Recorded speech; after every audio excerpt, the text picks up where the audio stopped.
ચાલો આજે વાત કરીએ એક એવી ઘટનાની જેણે બધાને વિચારતા કરી દીધા છે. કલ્પના કરો એક પોલીસ ભરતીનું ગ્રાઉન્ડ જ્યાં યુવાનો કાયદાના રક્ષક બનવાના સપના લઈને આવે છે. પણ ત્યાં જ જો કોઈ ઉમેદવારનો ગુસ્સો એ હદે વધી જાય કે તે એક મહિલા પોલીસ અધિકારી પર જ હાથ ઉપાડી દેતો.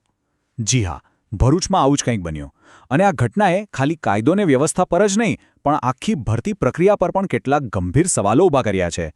એક વાત તો પાક્કી છે કે પોલીસ બનવા માટે ખાલી શરીર મજબૂત હોય એ પૂરતું નથી, મન પણ એટલું જ મજબૂત હોવું જોઈએ, ખરું ને? આ જે ફિઝિકલ ટેસ્ટ હોય છે ને એ માત્ર દોડવા કૂદવાની નથી હોતી, પણ પ્રેશરમાં શાંત રહેવાની પણ પરીક્ષા હોય છે. પણ વિચારો, જ્યારે આ જ પરીક્ષામાં કોઈ ઉમેદવારનો સ્વભાવ જ ફેલ થઈ જાય ત્યારે જે પરિણામ આવે એ કેટલું ગંભીર હોઈ શકે છે. ચાલો આખી ઘટનાને ઊંડાણથી સમજીએ. તો આ આખી ઘટનાની શરૂઆત થાય છે ભરૂચ પોલીસ હેડક્વાર્ટરના ગ્રાઉન્ડ પરથી. એ જગ્યા જ્યાં સેંકડો યુવાનો પોલીસ બનવાના સપના સાથે પરસેવો પાડી રહ્યા હતા. પણ એ જ દિવસે ત્યાં કંઈક એવું બન્યું જેણે બધાને હચમચાવી દીધા. તો જગ્યા હતી ભરૂચ પોલીસ હેડક્વાર્ટર. માહોલ કેવો હશે એનો અંદાજો લગાવી શકાય છે. ચારે બાજુ એક અલગ જ પ્રકારનું ટેન્શન અને ઉત્સાહ. સેંકડો ઉમેદવારો જેમની આંખોમાં પોલીસ બનવાની એક ચમક હતી એ બધા ફિઝિકલ ટેસ્ટ માટે તૈયાર હતા. આ એમના માટે ખાલી એક પરીક્ષા નહોતી, પણ એમના ભવિષ્યનો સવાલ હતો. અને આ કોઈ સાધારણ ટેસ્ટ નહોતી. આ તો વર્ષોની મહેનત, પરિવારની આશાઓ અને પોતાના ભવિષ્યની ચિંતાઓનો સરવાળો હતો. દરેક ઉમેદવારના ખભા પર આ બધી જ બાબતોનો ભાર હતો. અને ક્યારેક આવા ભારે દબાણ હેઠળ માણસ પોતાનો કાબુ ગુમાવી બેસે છે. અહીં પણ કદાચ એવું જ કંઈક થયું. આ આખી ઘટનામાં બે મુખ્ય પાત્રો છે. એક તરફ છે ઉમેદવાર દર્શિત ગઢવી, જે પોલીસ બનવાનું સપનું લઈને આવ્યો હતો. અને બીજી તરફ છે એક મહિલા police sub inspector Ila Chandra, જે ત્યાં પોતાની ડ્યુટી કરી રહ્યા હતા. એ દિવસે આ બંનેની પરિસ્થિતિઓ એકબીજા સાથે એવી રીતે ટકરાઈ જેની કોઈએ કલ્પના પણ નહોતી કરી. ચાલો હવે આપણે એ ક્ષણ પર આવીએ જે આખી ઘટનાનો ટર્નિંગ પોઈન્ટ બની. કેવી રીતે શિસ્ત જાળવવાનો એક નાનકડો પ્રયાસ એક મોટા ઝઘડામાં ફેરવાઈ ગયો. ચાલો એ ઘટનાની વિગતોમાં ઉતરીએ જેણે મામલો ગંભીર બનાવી દીધો. એવું કહેવાય છે કે ફિઝિકલ ટેસ્ટનો થાક અને પ્રેશર દર્શિત ગઢવી પર હાવી થઈ ગયું. ટેસ્ટ પૂરી કર્યા પછી એ કથિત રીતે ગાળો બોલવા લાગ્યો. હવે એનું આ વર્તન ત્યાં ડ્યુટી પર હાજર અધિકારીઓના ધ્યાનમાં આવ્યું અને ત્યાંથી જ મામલો ગરમાયો.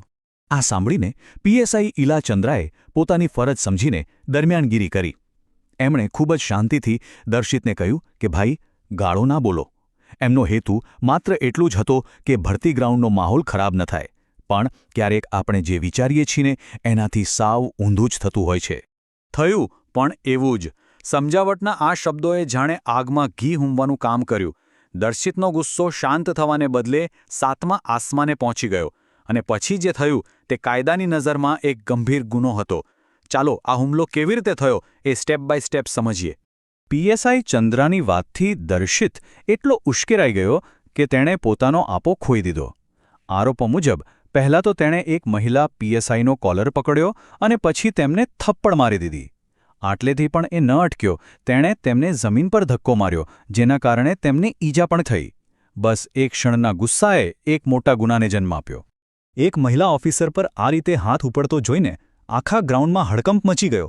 જે મેદાન પર શિસ્તના પાઠ ભણાવવામાં આવે છે ત્યાં જ અશિસ્તનું આવું દૃશ્ય સર્જાયું.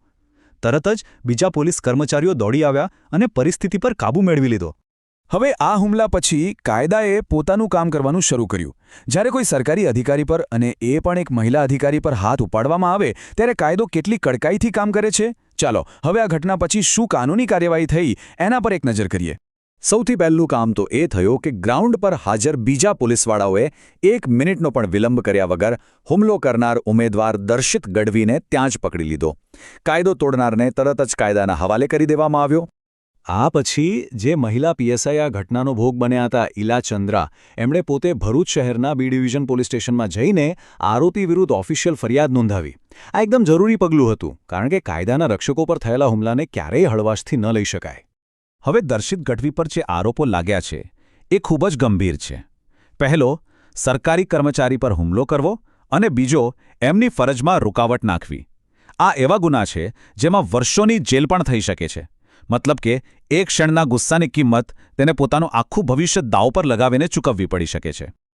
તો આ આખી ઘટના પછી એક મોટો સવાલ ઊભો થાય છે. શું આ ખાલી એક ઉમેદવારના ગુસ્સાની વાત છે?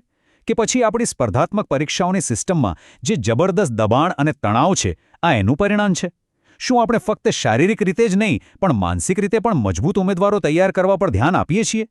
આ સવાલોના જવાબ શોધવા ખૂબ જ જરૂરી છે, જેથી ભવિષ્યમાં કોઈનું સપનું આ રીતે તૂટે નહીં અને કોઈ અધિકારીને આવી પરિસ્થિતિનો સામનો કરવો ન પડે.